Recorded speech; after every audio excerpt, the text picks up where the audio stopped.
Hey, what's up, everyone? Boylon here, and hope everyone enjoyed their weekend. And for those in America, their 4th of July weekend. And I also hope people's hands don't hurt too much from all this fun in the sun blitzing. Today I'm going to do my second episode of my team review series, where I'm going to go over some of the more important teams in the game and what I think are the pros and cons of them. In this second episode, we're going to be featuring Fantastic Four plus Namor. Which is what I'm going to call them, because who knows when or if they'll end up adding other fifth slot characters with the Fantastic Four down the line. So that might require an update to this video later on. The reason why I've decided to do them for this episode also is because there was a few requests after my last video for them, but also Invisible Woman is making her rounds again, if I'm not mistaken, because of the legendary event logging calendar.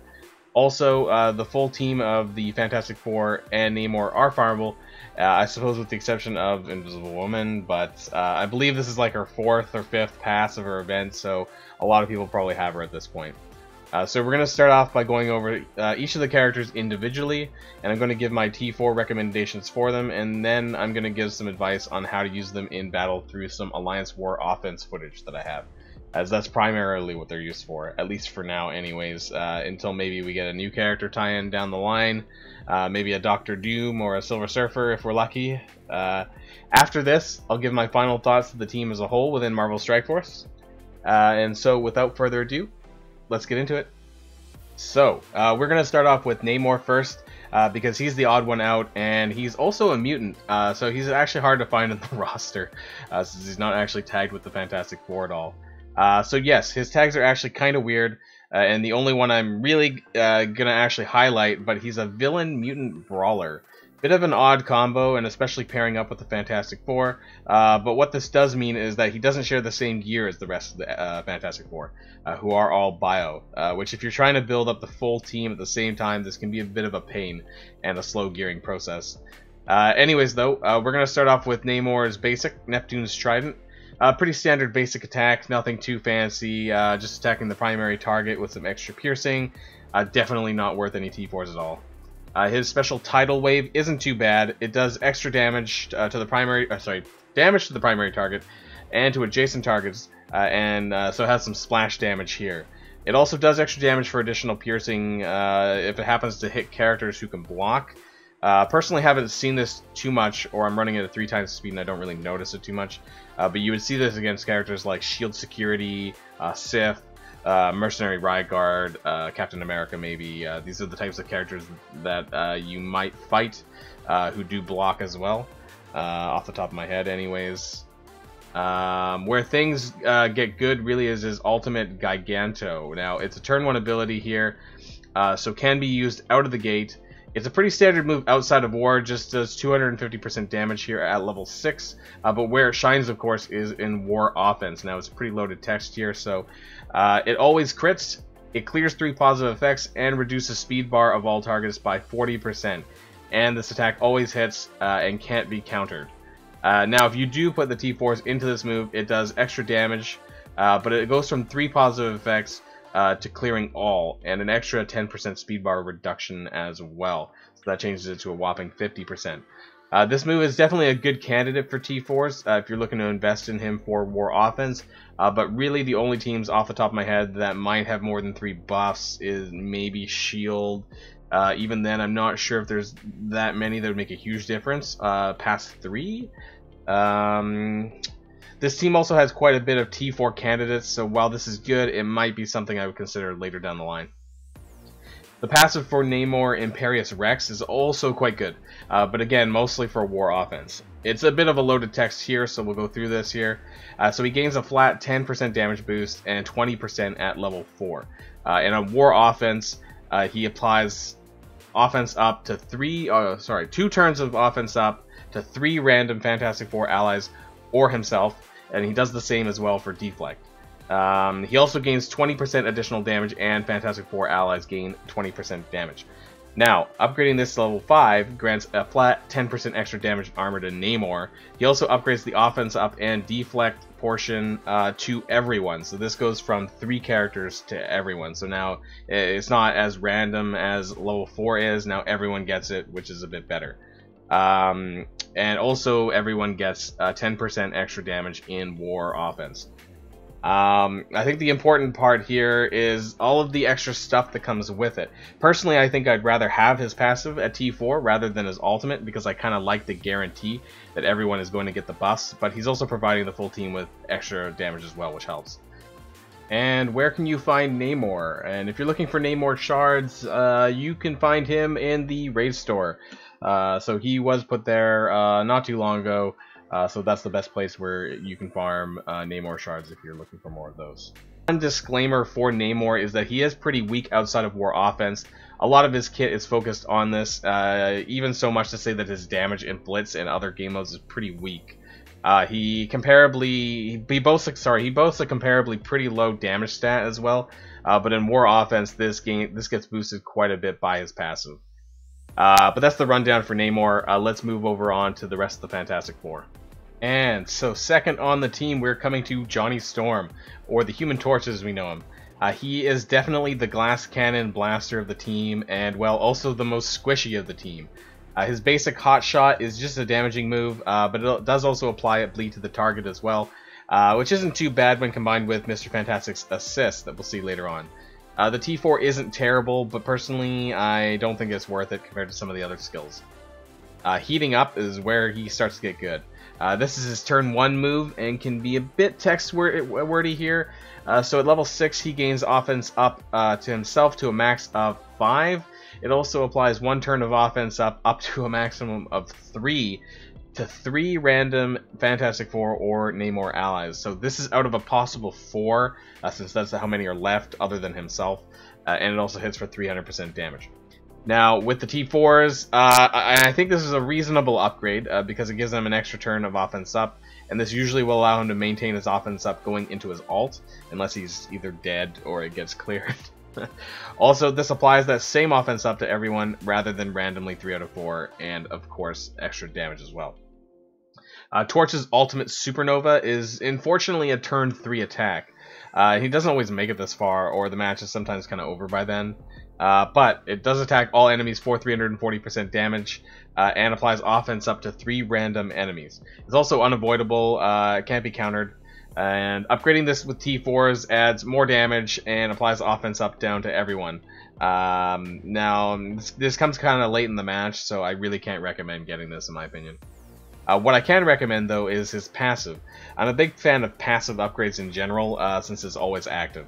To start though, at level 4, he does flip 1 negative effect on self to a positive effect, and I believe he also gains 20% damage and gives 20% extra damage to the rest of the team. Putting oranges into this ability though allows him to flip 2 negative debuffs to positive effects, and gives everyone a flat extra 10% damage boost. The damage boost portion is very similar to Namor's T4 passive upgrade, but he does get to flip an extra negative effect. I'm actually surprised I have this, and I don't have Namor's for some reason. Ideally, you want both, but I would actually prioritize Namor's passive and then Human Torches, and it's a lot of extra damage for the entire team that way. And where can you find shards for the Human Torch? Well, if you're looking for more shards for him, then he can be farmed out of the arena store pretty easily there. So he is for 500 credits here, of course, alongside all the other characters here. So if you want to get extra shards for him, that's where you'll find him. My final thoughts on Human Torch is, well, he's super squishy. I said this at the beginning, but this really can't be said enough. For some reason, I feel like the computer AI always has it out for him to get him, and always the first one to die on my team, even though I have him leveled to a reasonable state. I would say maybe half the time he gets to his ult, but I usually don't need to rely on it to win the match either. I would say a lot of use comes out of his passive damage boost to the team, and his also special on turn 1, which applies additional offense up turns to the rest of the team.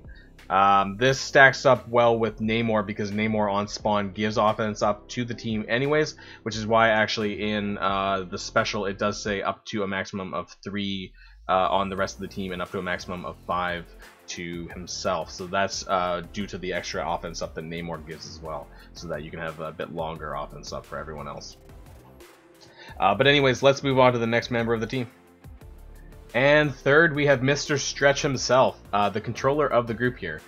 So his basic is kind of neat. It hits the primary target for damage, but also chains up to 2 adjacent targets for extra damage.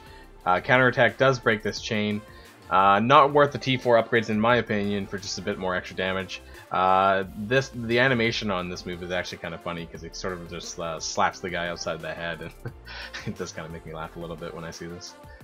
His special Entangle is a turn 2 move, attacking the primary target for 330% damage plus 50% chance to apply stun. Now this is a T4 I have debated before because it does increase the stun chance to 100%. The extra 70% damage isn't bad. Sometimes that stun can be pretty clutch in certain situations, and depending on what kind of teams you're going up against. It's by no means a required upgrade for him though, but it's what I would call a luxury T4 if you happen to have some extras lying around that you want to use. There have been times where I wish I landed a stun on someone, but I didn't, so it's definitely useful, but by no means a required T4. His ultimate Orbital Assault is a turn 1 move and is on a very low cooldown as far as ultimates go. The great thing about this is that it clears defense up and is basically guaranteed to do so because he gets plus 100,000% extra focus for this. The move also can't be blocked. Now this is great for clearing defense up from characters like Shield Security when you're stuck behind a taunt, or Sif that happens to still have defense up from Heimdall's passive. Those two are characters that come to mind off the top of my head because I tend to use them the most against Asgardians and Shield in my war offense anyways. His passive is called Force Science, and this boosts himself and everyone's focus and resistance by a sizable amount, about 50% at level 4. But what's really great about this is that on everyone's turn they basically get assists off each other. Now it's a bit wordy here though, so basically on every turn and his own, someone else is getting an assist now whenever you attack. There's also this kind of blind clearing thing here with the assist now, but honestly there's very few situations where I've seen this work out well. This kind of makes it sound like they're good against Brotherhood, but I'm really not sure I would still do this necessarily. He also has a buff clearing mechanic on him. It sort of acts like Yondu's in a way. It chooses 2 random enemies, and if they happen to have buffs, he'll clear them. But it's possible those 2 that he chooses might not have buffs, so it's possible that nothing actually happens. I wouldn't recommend getting the T-Force for this one because there's so much better ones that are worth investing for the team. And if you're looking for more shards for Mr. Fantastic, then you'll find him in Nexus 5-9. Which I don't think is a very difficult node here. It's pretty middle of the game, so it's not too challenging to get to. So if you're looking for more shards for him, that's where you'll find him. That's all for Mr. Stretch. He's pretty middle of the road as far as the team is concerned, but obviously still a key member of the team. I think his strongest contributions to the team is all of the passive assists that he gets, that he contributes to everyone else's attacks as well, and his ultimate for clearing the defense up on the target. Second to last, we have the Thing, the rock-solid clobbering time brawler himself. He actually has a pretty basic kit, but it is surprisingly effective. So his basic is just, well, damage. Not really worth the T4 upgrade here, just for a bit of extra damage. His special is, well, even more damage. Except this time it does bonus attack for 1 to 2 times for 180% damage. If you have high red stars on the Thing, this might be T4 worthy. Considering because it does guarantee a second extra bonus attack, but also it's 40% damage, extra damage per hit, which actually has a total of 120% damage over the 3 hits. So this upgrades the move from a possible 420 to 600% damage to a guaranteed 720% when all the hits are factored in. His ultimate is, wait, you guessed it, more damage, except this time it's 490% on a single hit. I wouldn't really upgrade the T4s here either. Now he actually gets both his special and the ultimate available on turn 1, and which one I would use is a bit situational who you're fighting. If they have any deflects or death proofs, I definitely use the special to clear those up, and also if you're attacking any characters that could potentially dodge, then the special works well there too. Typically you'll get more damage out of the special, and this is even more the case if you got the T4s into it. The ultimate would then be used either on turn 2, or if for some reason you want some guaranteed extra damage and you don't want to gamble on the chance that the second bonus attack doesn't follow through on the special. So if you don't have the T4s in the special, the ultimate will do more damage if the special doesn't get the second bonus attack. The Thing's passive, Clobberin' Time, it adds armor to the team, but whenever he gets hit, he counters the enemy for 125% damage.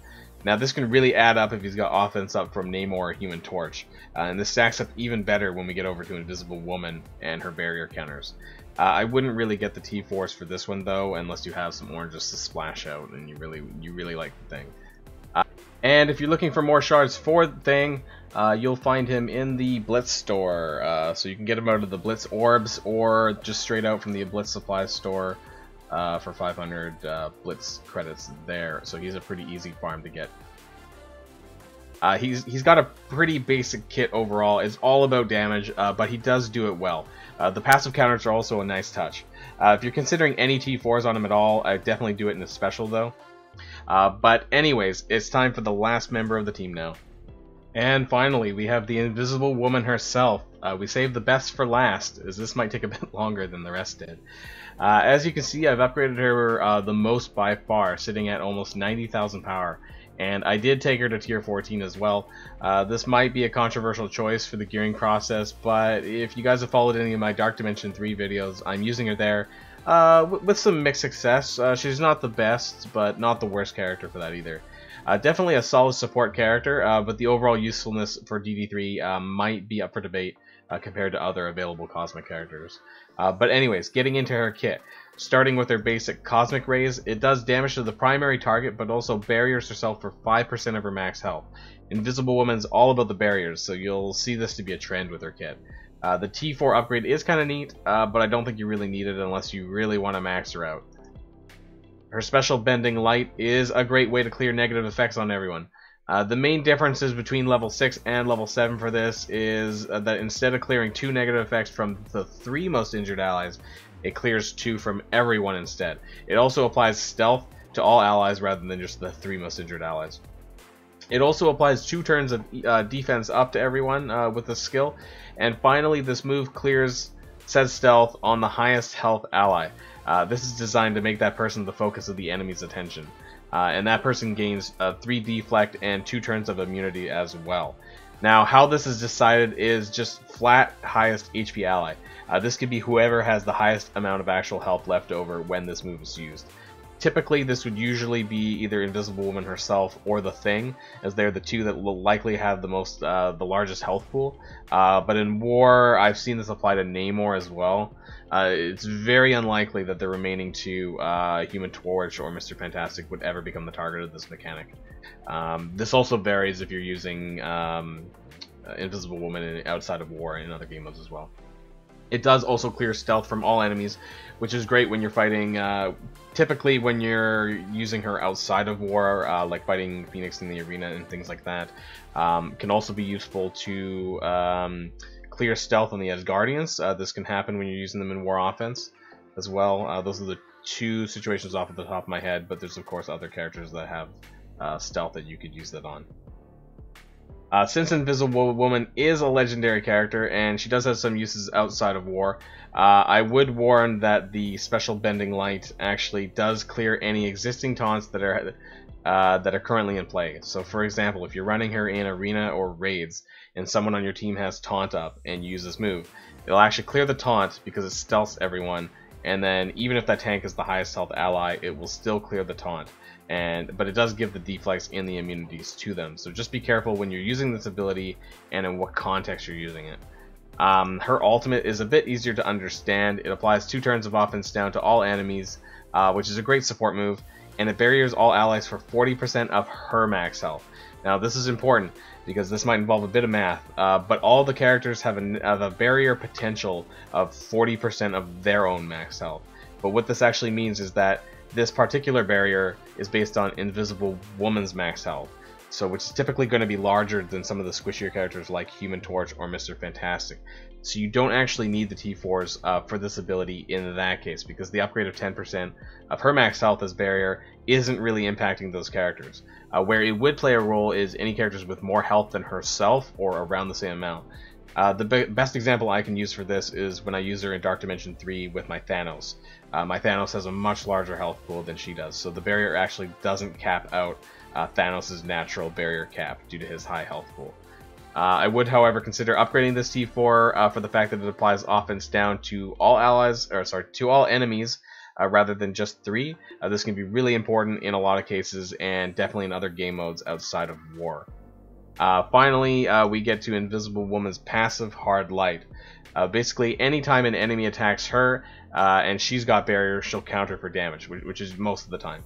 And if she hits a Fantastic Four ally and that has a barrier as well, she's going to counter as well. At tier 5, that does 250% damage. At tier 4, or level 4, it does 200%. Unfortunately, this doesn't extend to Namor, though, for whatever reason. He's not included in this passive. She also grants max health to the rest of the Fantastic Four and Namor by 20%. I think this is 10% at level 4, so it does go up by 10%, I believe. I actually can't understate this passive when it comes to using the full team in War, especially if your Invisible Woman is geared up and leveled up heavily. Then the counterattack damage from her passive is quite large, even more so when she has offense up from the other team members. I've seen this passive single-handedly take down characters with how much damage it can dish out. I suppose I'm seeing a bit more of this because my Invisible Woman is tier 14, but still, I wouldn't count this one out. In terms of my overall T4 recommendations for her, I would recommend the passive first for Alliance War, but then right after that is her ultimate Psionic Shields, and then lastly her special Bending Light. The order might depend on where you're using her, and if it's outside of War. I think the passive is less effective outside of War compared to the other skills, so keep that in mind depending on where you're going to use her. My final thoughts on Invisible Woman is that she's a really unconventional protector for someone who has the tag. She also kind of has a low speed for my taste, sitting at around 105 speed here. So when it comes to the turn order, it's kind of tough, especially in War. I feel that she's a bit late to getting her ultimate off to bury the team in the fights. That's why I said that the Human Torch is normally dead half the time, and that's because she doesn't get to her first turn before everyone else lays into him, or even someone else. But when you do get to her turn 1, you'll use the ultimate to place the barrier up on everyone, and things become a lot easier after that. I do want to segue this into 2 clips that I do have on War Offense, showcasing the team against Asgardians first, and then secondly it'll be ShieldCoulson. And I want to show the way I use them against the teams, and also to show off the relative turn orders for each of the team members. So let's transition into that. And we're here in Alliance War. I'm going to be using my my Fantastic Four to attack these Asgardians here.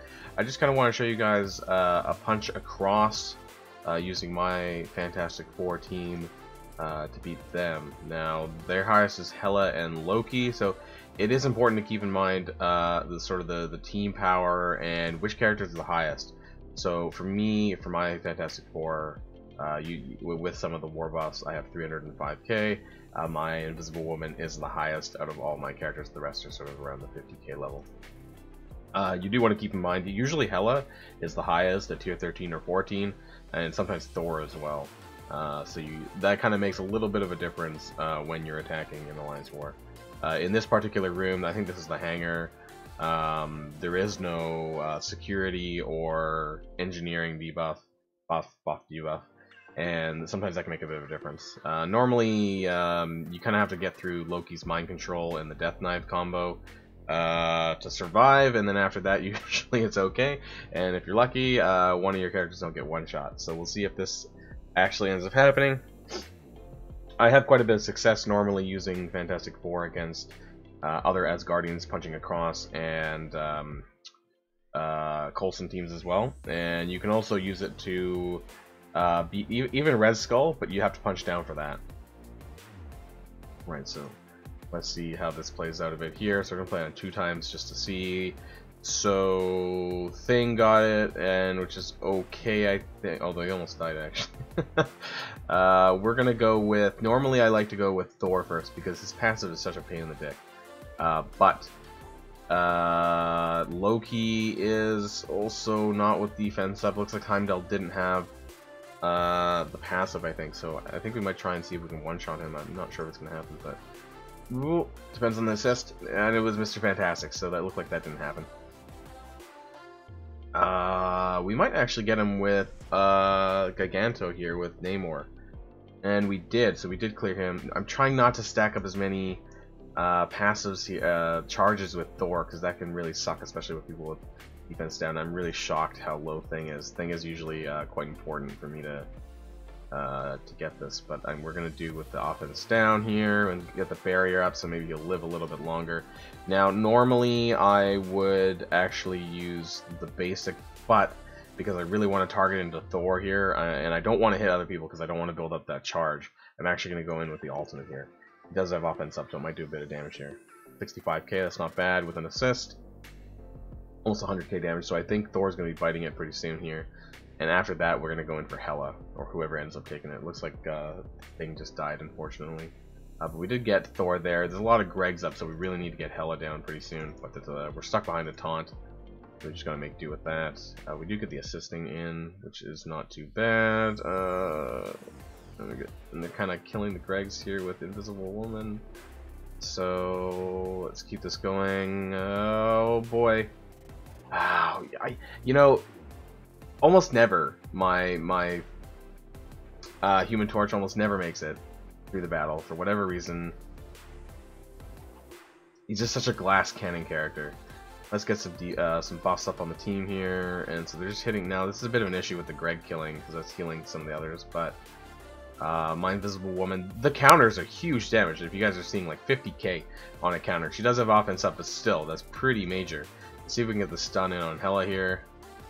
And we do manage the stun, get an assist for some extra damage, and then we'll get some pinging back. So, you know, a lot of the work is actually coming from Invisible Woman. So if you...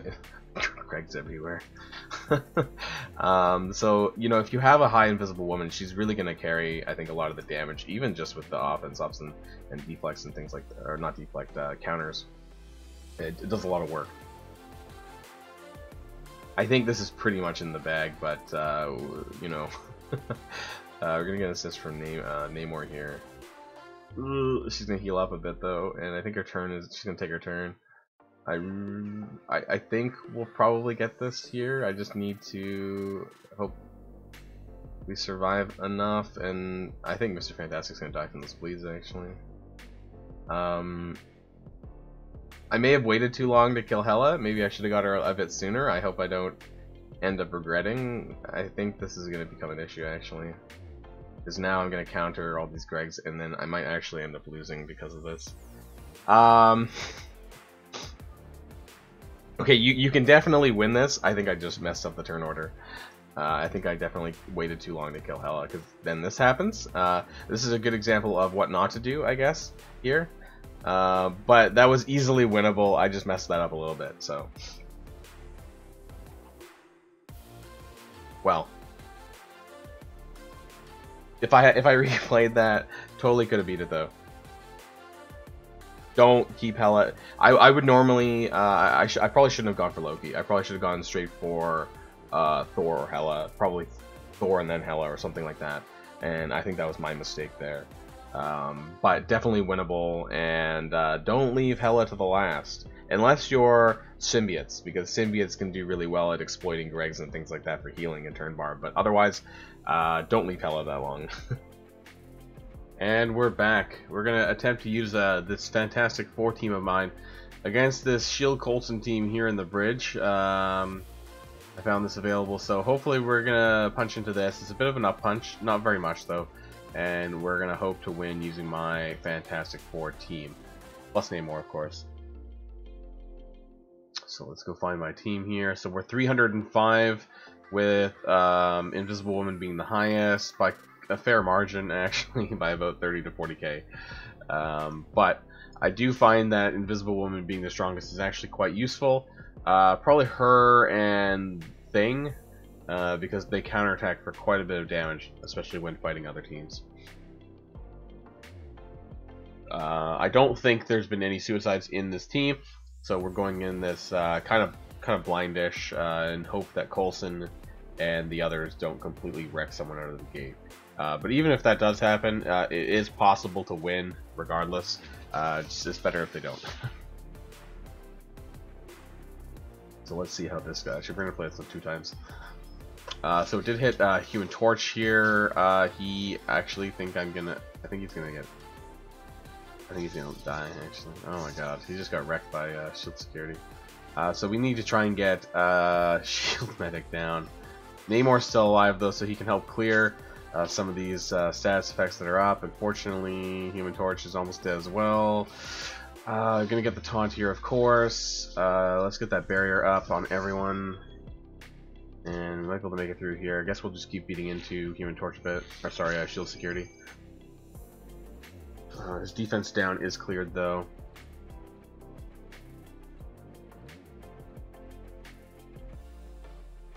Oh, Human Torch is still alive. Oh. And shield security got that defense back up again, and they healed up again. It's a bit of a pain here. Let's speed this up just a little bit here. We're gonna use the defense up here. Landed on Invisible Woman. That's actually good because now she's gonna start countering everyone, which is good. We're gonna basic though, try and get some chain damage around. Not too much though. We really need to get shield medic down. I hope this doesn't go the other way. We need to 2 turn off at 3. Oh, offense down to 3 random enemies. We really need to get shield medic down though, but the shield security keeps taunting, which is a bit of a pain here. This might end up lasting too long, and then they'll end up getting their cooldowns back, which is a bit of a problem. That shield medic is... Oh, come on! Might get that shield medic to assist. Oh, we did. We got shield medic, so I'm happy about that, at least. Now, can we get Coulson down? The problem is that, of course, shield security is going to taunt. We get an assist by Namor here, though, but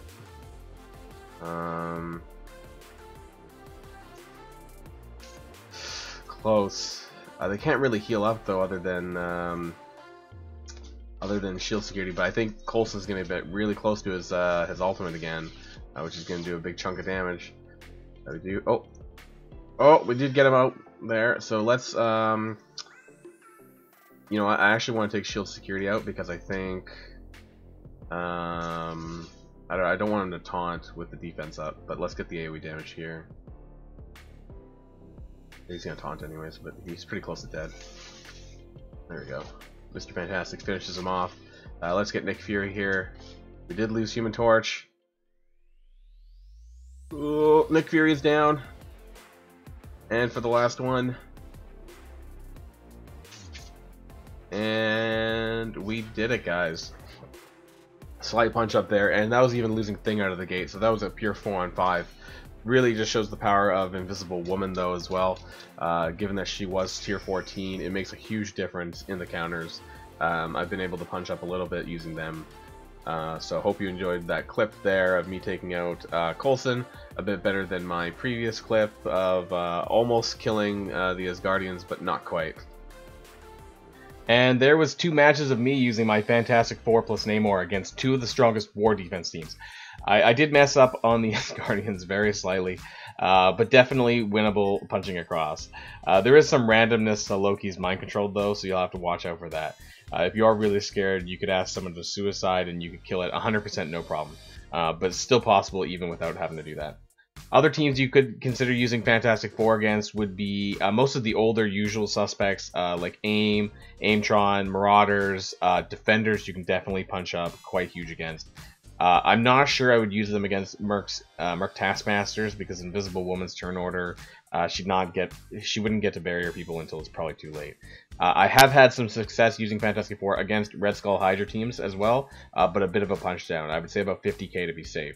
The amount of counterattacks with Thing and Invisible Woman combined is normally enough for me to slowly take out the team and get those charges down to kill Red Skull.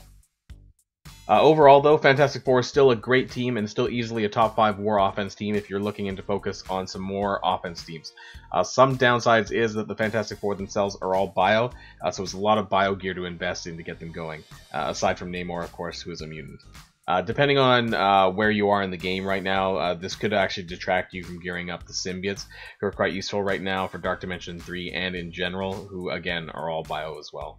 Invisible Woman is also a great standalone character. Although this is a team review video, she's definitely worth using for other game modes outside of War. I think that if other 5th characters also come out for this team in the future, they could really rework the team to even greater heights, and maybe even transition them out of War offense. I'm thinking Dr. Doom, Silver Surfer are the fan favorites for this to happen.